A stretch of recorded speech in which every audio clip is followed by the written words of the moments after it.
नमस्कार दोस्तों, नमः शिवाय। जीवन ज्योति चैनल में आप सभी का हार्दिक स्वागत करती हूँ। आइए आज हम सब मिलकर सुने माँ संतोषी जी की व्रत कथा।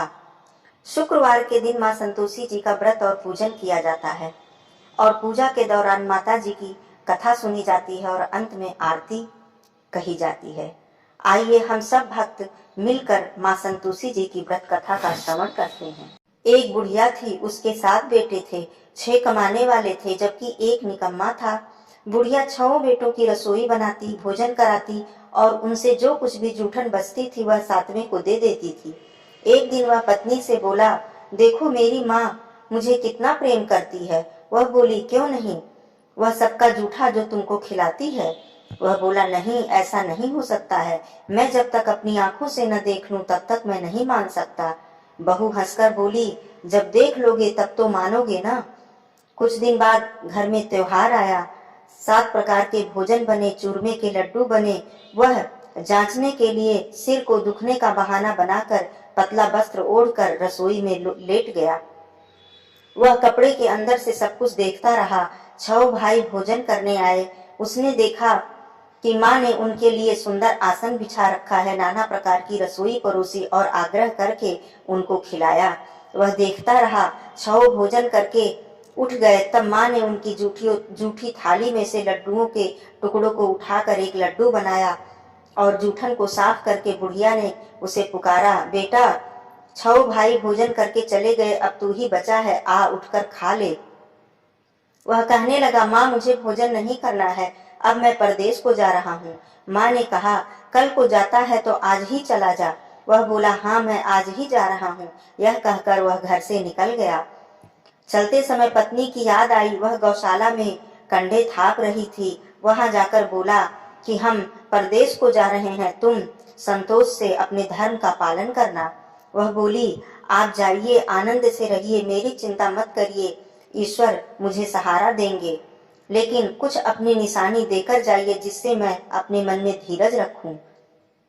वह बोला, मेरे पास तो कुछ भी नहीं है, यह एक अंगूठी है, यह ले लो और अपनी भी कुछ निशानी मुझे दे दो।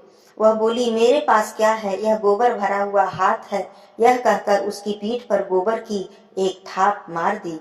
वह चल दिया। चलते चलते दूर देश जाकर पहुंचा। वहां एक साहूकार की दुकान थी। वहां जाकर कहने लगा, भाई मुझे नौकरी पर रख लो। साहूकार को जरूरत थी, बोला, रह जा। लड़के ने पूछा, क्या तनख्वाह दोगे? साहूकार ने कहा, काम देखकर ही दाम मिलेंगे। साहूकार की नौकरी मिली। वह सुबह 7 बजे से 10 बजे तक नौकरी बजाने लगा। कुछ दिनों में दुकान का सारा लेन देन, हिसाब किताब, ग्राहकों को माल बेचना, सारा काम वह करने लगा।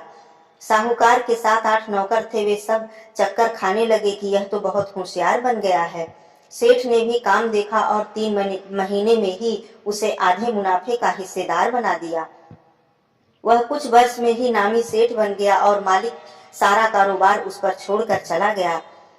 इधर उसकी पत्नी को सास ससुर बहुत ही दुख देने लगे। सारी गृहस्थी का काम उससे कराते और लकड़ी लेने के लिए जंगल में भेजते। इस बीच घर के आटे से जो भूसी निकलती उसकी रोटी बनाकर रख दी जाती थी और फूटे नारियल के नारेली में पानी दिया जाता था। एक दिन वह लकड़ी लेने जा रही थी। रास्ते में बहुत सी स्त्रियां माता संतोषी जी का व्रत करती हुई दिखाई दी। वह वहां खड़ी होकर कथा सुनने लगी और पूछा, बहन तुम किस देवता का व्रत करती हो, इसके करने से क्या फल मिलता है? यदि तुम इस व्रत का विधान मुझे भी समझा दो तो मैं तुम्हारा बड़ा एहसान मानूंगी। तब उनमें से एक स्त्री बोली, सुनो, यह संतोषी माता का व्रत है। इसको करने से निर्धनता दरिद्रता का नाश होता है और जो कुछ भी मन में कामना होती है वह संतोषी माता जी पूरा करती हैं। तब उसने उससे व्रत की विधि पूछी। वह भक्तिन स्त्री बोली, 1.25 आने का गुड़ चना ले लेना, इच्छा हो तो 5.25 आने का ले लेना या 1.25 रुपए का ले लेना। बिना परेशानी और श्रद्धा से प्रेम से जितना भी बन पाए सवाया लेना। प्रत्येक शुक्रवार को निराहार रहकर कथा सुनना। इसके बीच क्रम टूटे नहीं, लगातार नियम का पालन करना। सुनने वाला कोई न मिले तो घी का दीपक जलाकर उसके आगे या जल का पात्र सामने रखकर कथा कहना। जब कार्य सिद्ध न हो तो नियम का पालन करना और कार्य सिद्ध हो जाने पर व्रत का उद्यापन करना।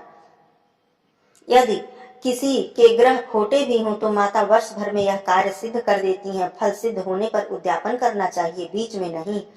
उद्यापन में 2.5 सेर आटे का खाजा तथा इसी परिमाण के से खीर तथा चने का साग करना, 8 लड़कों को भोजन कराना, जहाँ तक मिले देवर जेठ भाई बंधु के हों, न मिले तो रिश्तेदारों या पास पड़ोसियों के बच्चों को बुलाना, उन्हें भोजन कराकर यथाशक्ति दक्षिणा देना, माता का नियम पूरा करना।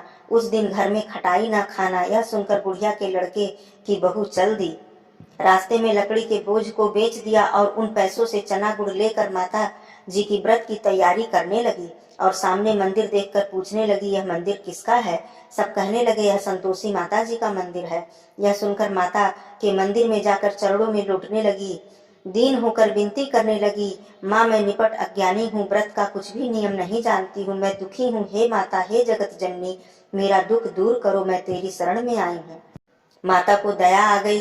एक शुक्रवार बीता कि दूसरे को उसके पति का पत्र आया और तीसरे शुक्रवार को उसका भेजा हुआ पैसा आ पहुंचा। यह देखकर जेठ जिठानी मुंह सिकोड़ने लगे, लड़के ताने देने लगे, काकी के पास पत्र आने लगे, रुपया आने लगा, अब तो काकी की खातिर बढ़ेगी। बेचारी सरलता से कहती, भैया कागज आवे रुपया आवे, हम सबके लिए अच्छा है। ऐसा कहकर आंखों में आंसू भरकर संतोषी माता के मंदिर में आकर मातेश्वरी के चरणों में गिरकर रोने लगी और बोली, माँ मैंने तुमसे पैसा कब मांगा है? मुझे पैसों से क्या काम है? मुझे तो अपने सुहाग से काम है, मैं तो अपने स्वामी के दर्शन मांगती हूँ। तब माता ने प्रसन्न होकर कहा, जा बेटी, तेरा स्वामी आएगा। यह सुनकर खुशी से बावली होकर घर में जाकर काम करने लगी। अब संतोषी माँ विचार करने लगी कि इस भोली पुत्री को मैंने तो कह दिया कि तेरा पति आवेगा, लेकिन कैसे? वह तो इसे स्वप्न में भी याद नहीं करता। उसकी याद दिलाने के लिए मुझे ही जाना पड़ेगा। इस तरह माताजी उस बुढ़िया के बेटे के पास जाकर स्वप्न में प्रकट होकर कहने लगी, साहूकार के बेटे सो रहा है या जागता है? वह कहने लगा, माता मैं सोता भी नहीं जागता भी नहीं, कहो क्या आज्ञा है? माँ कहने लगी, तेरे घर बार कुछ है कि नहीं? वह बोला, मेरे पास सब कुछ है, माँ बाप है, बहू है, क्या कमी है? माँ बोली, भोले पुत्र, तेरी बहू घोर कष्ट उठा रही है, तेरे माँ बाप उसे परेशानी दे रहे हैं, वह तेरे लिए तरस रही है, तू उसकी सुधि ले। वह बोला, हाँ माता जी, यह तो मालूम है, परंतु जाऊं तो कैसे? परदेश की बात है, लेन देन का कोई हिसाब नहीं, जाने का रास्ता नहीं आता, कैसे चला जाऊं?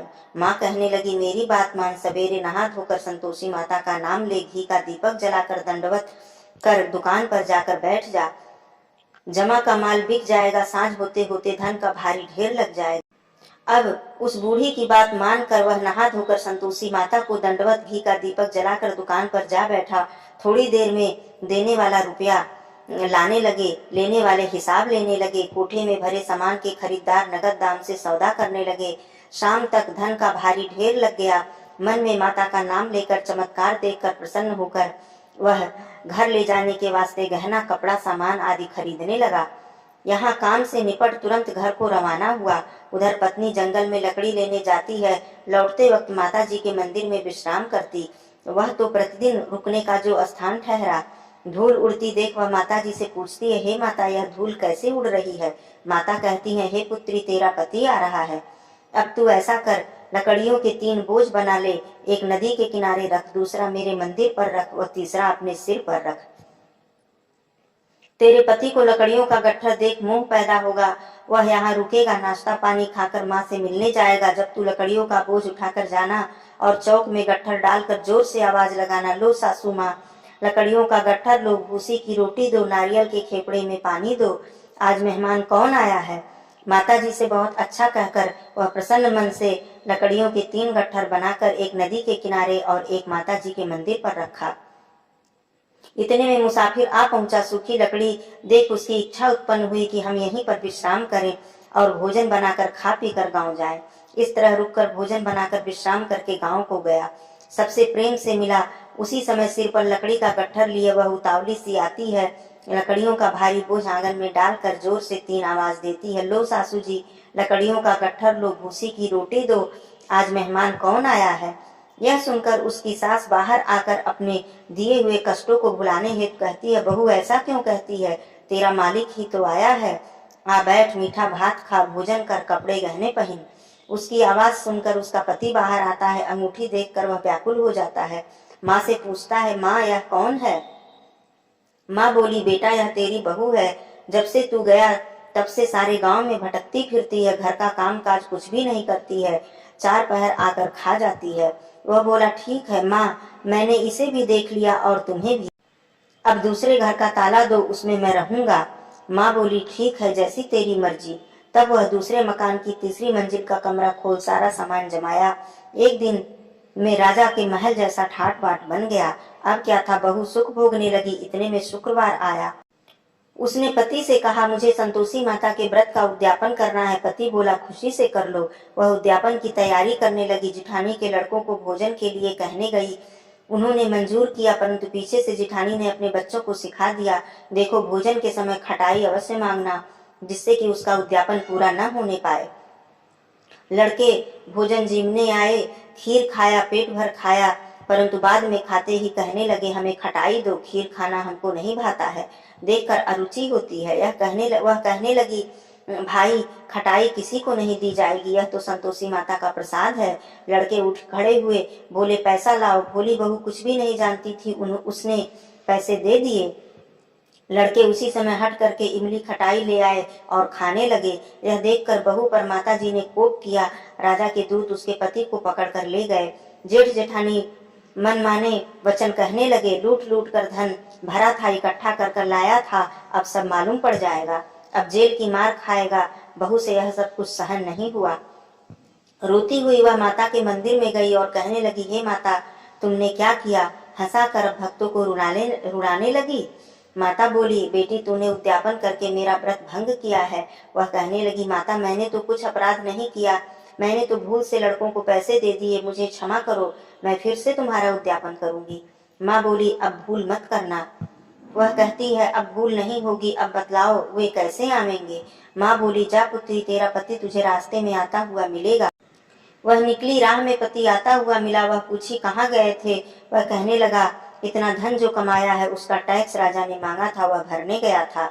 वह प्रसन्न होकर बोली, भला हुआ, अब घर को चलो। कुछ दिन बाद फिर शुक्रवार आया। वह बोली, मुझे फिर माता का उद्यापन करना है। पति ने कहा, करो।